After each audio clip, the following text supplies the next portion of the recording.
अभी एक आदमी टाइटेनिक को घूमने गए थे, उनका भी पता नहीं चल रहा है। अब पूरा फैमिली के साथ गया था, अरबपति था वो। जहाज का एक प्रोटोकॉल है कि अगर कोई जहाज डूब रहा होता है तो समझिए ध्यान से,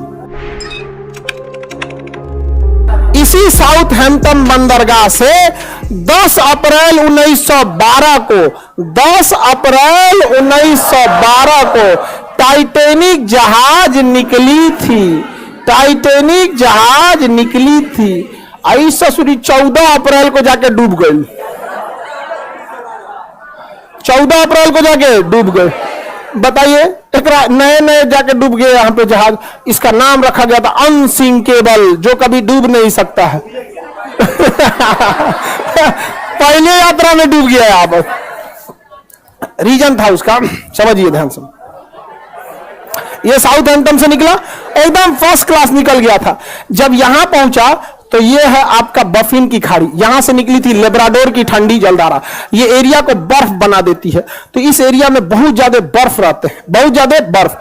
इसे यहाँ के कैप्टन थे टाइटेनिक के, विलियम मडोक, इन्हें वार्निंग दिया गया था कि बर्फ बहुत ज्यादा है, संभल के चलिएगा।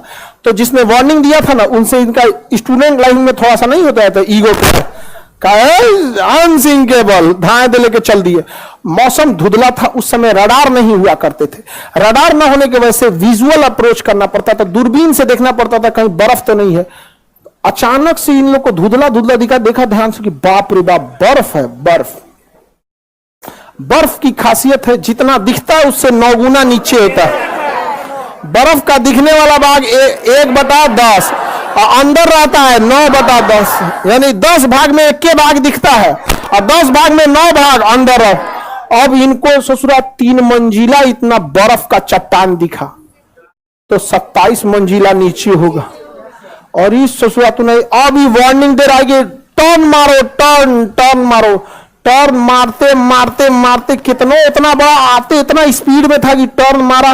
और जब वो वार्निंग दिया तो कुछ देर बाद वहां सुना सब इंजन के पास शांति से घूम रहा था। अनसिंकेबल है हम यहाँ पे, जाके लड़ा, अब पेंदिए फाड़ दिया उसका, पेंदी फाड़ दिया उसका। टाइटेनिक में हो गया सुराख। टाइटेनिक जहाज इतना जल्दी नहीं डूबेगी। कोई पानी वाली जहाज डूबने में कम से कम 7-8 घंटा लगाती है। एगो कटोरा तो नहीं डुबा के देखिए ना टब में, भागेगा इधर उधर। एगो पानी बोतल, एगो 5 लीटर का गैलन खोल दीजिएगा, उसको डुबाइएगा, देखिए जल्दी नहीं डूबेगा। एक आध मिनट तो भी ले लेगा। दिक्कत क्या हुआ, तो डूबने लगा। ये कैप्टन को लग गया, विलियम मडोक को तो गया अनसिंकेबल, गलो अनसिंकेबल गया। उसने कहा कि इवैक्यूएट, खाली कराया जाए। क्या किया जाए, खाली।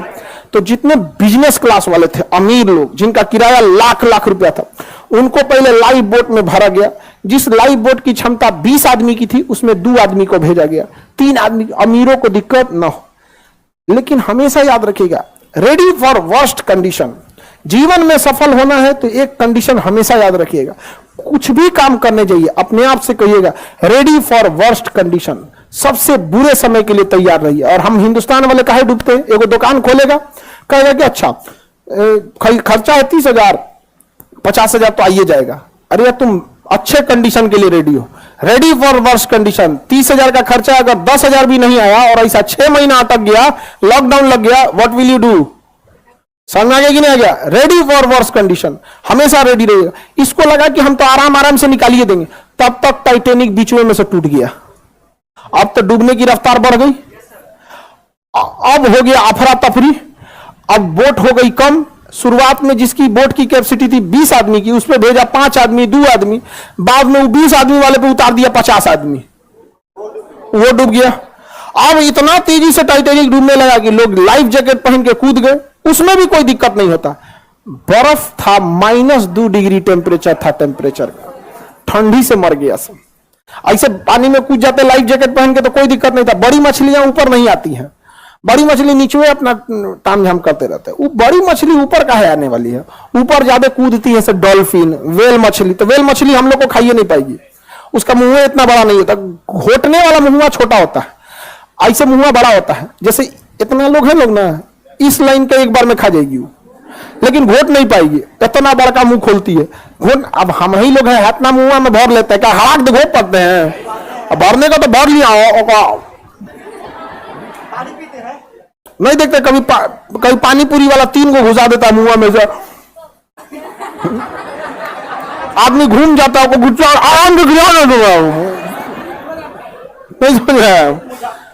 तो आधा आदमी ठंडा मार दिया, तो कुछ ही आदमी को बचाया जा सका, जबकि सबको बचाया जा सकता था। डूब गया अनसिंकेबल। जहाज का एक प्रोटोकॉल है कि अगर कोई जहाज डूब रहा होता है तो रॉकेट फ्लेयर छोड़ता है, रॉकेट छोड़ता है, मतलब वो सिग्नल है, रात में सिग्नल है, दिन में तो हॉर्न मारता है, अब रात में सिग्नल। बगल से एक ब्राजील का जहाज गुजर रहा था, लगभग 80 से 100 किलोमीटर की दूरी पे था, गुजर रहा है। उसको लगा कि लोग पार्टी मना रहे हैं, रॉकेट छोड़ के पार्टी मना रहे हैं, छोड़ के चल दिया वहां पे। टाइटैनिक की कहानी खत्म। अभी एक आदमी टाइटैनिक को घूमने गए थे कि देखे कहां डूबल है, उनका भी पता नहीं चल रहा। अब पूरा फैमिली के साथ गया था, अरबपति था वो। छोट मोट का तो छोट मोट आदमी घूमने के नाम पे ननिहाल चल जाता है, नहीं समझा, और कौन चीज आएगा वहां। अरबपति तो गए थे टाइटैनिक देखे, जा टाइटैनिक देखने, बहुत खतरनाक है यहाँ पे टाइटैनिक जहाज, एक से एक रहता, कई जहाज गई। इसी में कोस्टा कॉन्कॉर्डिया एक जहाज था जो यहाँ पे था इंग्लैंड के पास, वो भी डूब गया। कोस्टा कॉन्कॉर्डिया, कोस्टा कॉन्कॉर्डिया बहुत बड़ा जहाज था, टाइटैनिक से भी बड़ा। अब उसमें जो डांसर थी ना, डांसर नचनिया, तो जो उसमें डांस कर रही थी, कैप्टन को पसंद आ गई। बस कैप्टन क्या किया ना, उस रास्ते में मोड़ लिया जहां पे गहराई कम थी। आई करी कि इधर चलिए ना, यहां तो अच्छा पहाड़ दिख रहा है, कितना 20 समुद्रों में कुछ दिखबे नहीं करता है, और उब जाइएगा। हवाई जहाज में हाइट पे जाने के बाद उब जाए, कुछ नहीं दिख रहा है, इधर भी नीला, उधर उधर, नीचे कुछ दिखबे नहीं करेगा, बादल आ चुका रहेगा, उब जाएगा। अरे यार क्या लेके चला है, अब उतार दो। शुरुआत में ठीक लगता है कि दिखता है, अरे घर, स्टेडियम, अरे बाप रे बाप, कटोरा कौन चीज है, ये तो फुटबॉल का मैदान है। समझ में आ गया कि नहीं आ गया अब यही सब समझ में आता है। ज्यादा उड़ जाएगा, कुछ दिखबे नहीं करेगा। अब पानी वाली जहाज में भी किनारे रहिएगा, दिखेगा अरे मुंबई शहर, वो कौन सा है, अरे मुंबई वो पूना दिख रहा है क्या, ऐसे। अब बीचों में घुस जाएंगे तो कुछ नहीं, ऊपर आसमान, नीचे पानी, चारों ओर वही, कुछ पता नहीं चले। तो उस नचनिया के थोड़ा मोड़ लो मोड़ लो मोड़ लो, तो साइड में ले गया। साइड में गहराई कम होता, ले आके पेदिया लड़ा दिया, अब पेदिया फट गया, जहाज हो गई, पलट गई। सारे लोग, इतना करोड़ों का लॉस हुआ जिसका कोई हद नहीं। कप्तान को हो गया जेल। कप्तान को क्या हो गया? इसलिए इससे क्या सीखे आप?